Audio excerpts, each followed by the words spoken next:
So during the question and answer period, the question came, why, young lady, what would you like to be when you grow up? And by the time they got to me, all the good answers were gone.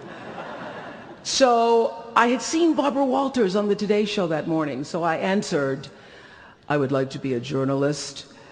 I would like to tell other people's stories in a way that makes a difference in their lives and the world. And as those words were coming out of my mouth, I went, whoa, this is pretty good. I would like to be a journalist. I want to make a difference. Well, I was on television by the time I was 19 years old.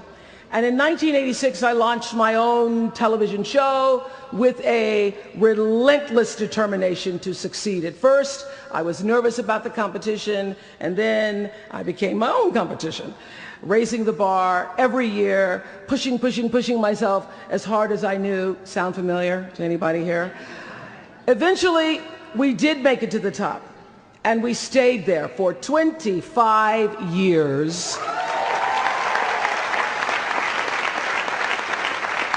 The Oprah Winfrey Show was #1 in our time slot for 21 years. And I have to tell you, I became pretty comfortable with that level of success.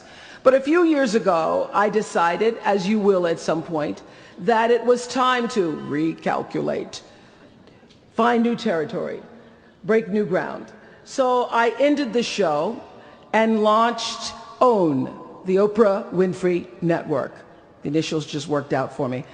So 1 year later, after launching OWN, nearly every media outlet had proclaimed that my new venture was a flop. Not just a flop, but a big, bold flop, they call it. I can still remember the day I opened up USA Today and read the headline, Oprah not quite standing on her own. I mean, really, USA Today, now that's the nice newspaper.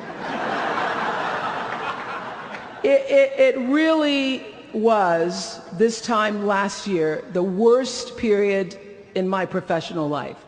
I was stressed and I was frustrated, and quite frankly, I was embarrassed.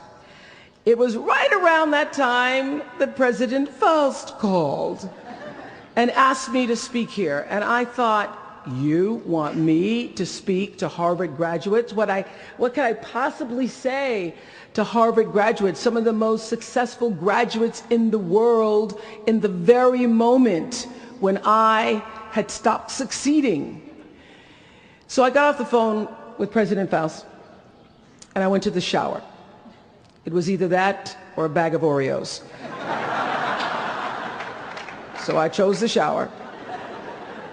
And I was in the shower a long time, and as I was in the shower, the words of an old hymn came to me. You may not know it. It's by and by when the morning comes. And I started thinking about when the morning might come, because at the time I thought I was stuck in a hole. And the words came to me, trouble don't last always, from that hymn. This too shall pass. And I thought, as I got out of the shower, I am going to turn this thing around, and I will be better for it. And when I do, I'm going to go to Harvard, and I'm going to speak the truth of it. So I'm here today to tell you, I have turned that network around.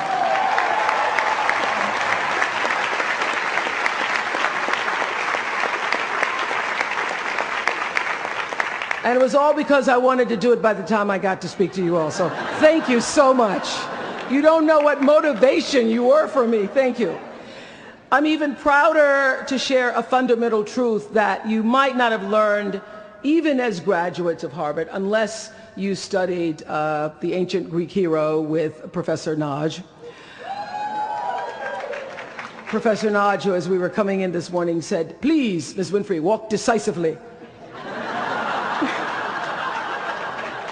I shall walk decisively. This is what I want to share. It doesn't matter how far you might rise. At some point, you are bound to stumble, because if you're constantly doing what we do, raising the bar, if you are constantly pushing yourself higher, higher, the law of averages, not to mention the myth of Icarus, predicts that you will at some point fall.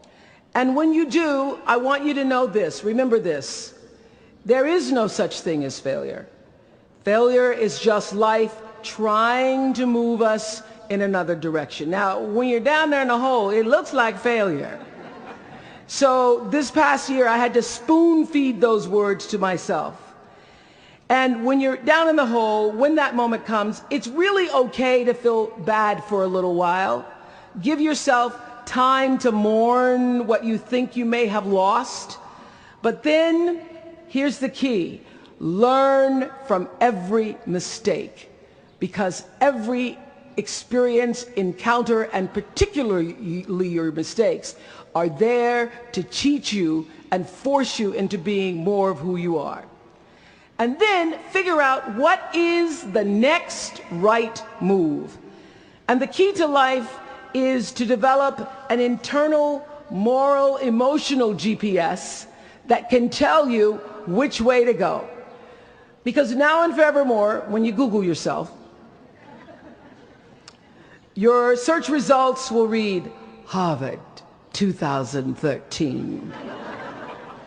And in a very competitive world, that really is a calling card, because I can tell you, as one who employs a lot of people, when I see Harvard, I sit up a little straighter and say, where is he or she? Bring them in. It's an impressive calling card that can lead to even more impressive bullets in the years ahead. Lawyer, senator, CEO, scientists, physicists, winners of Nobel and Pulitzer Prizes, or late night talk show host. But the challenge of life, I have found, is to build a resume that doesn't simply tell a story about what you want to be, but it's a story about who you want to be. It's a resume that doesn't just tell a story about what you want to accomplish, but why. A story that's not just a collection of titles and positions, but a story that's really about your purpose. Because when you inevitably stumble and find yourself stuck in a hole, that is the story that will get you out. What is your true calling? What is your dharma? What is your purpose? For me, that discovery came in 1994 when I interviewed a little girl who had decided to collect pocket change in order to help other people in need. She raised $1,000 all by herself, and I thought, well, if that little 9-year-old girl with a bucket and a big heart could do that, I wonder what I could do. So I asked for our viewers to take up their own change collection, and in 1 month, just from pennies and nickels and dimes, we raised more than $3 million that we used to send one student from every state in the United States to college. That was the beginning of the Angel Network. And so what I did was I simply asked our viewers, do what you can wherever you are, from wherever you sit in life. Give me your time or your talent, your money if you have it, and they did. Extend yourself in kindness to other human beings wherever you can. And together we built 55 schools in 12 different countries and restored nearly 300 homes that were devastated by Hurricanes Rita and Katrina. So the Angel Network, I've been on the air for a long time, but it was the Angel Network that actually focused my internal GPS. It helped me to decide that I wasn't just going to be on TV every day, but that the goal of my shows, my interviews, my business, my philanthropy, all of it, whatever ventures I might pursue, would be to make clear that what unites us is ultimately far more redeeming and compelling than anything that separates me. Because what had become clear to me, and I want you to know, it isn't always clear in the beginning, because as I said, I've been on television since I was 19 years old. But around 94, I got really clear. So don't expect the clarity to come all at once, to know your purpose right away. But what became clear to me was that I was here on earth to use television and not be used by it, to use television to illuminate the transcendent power of our better angels.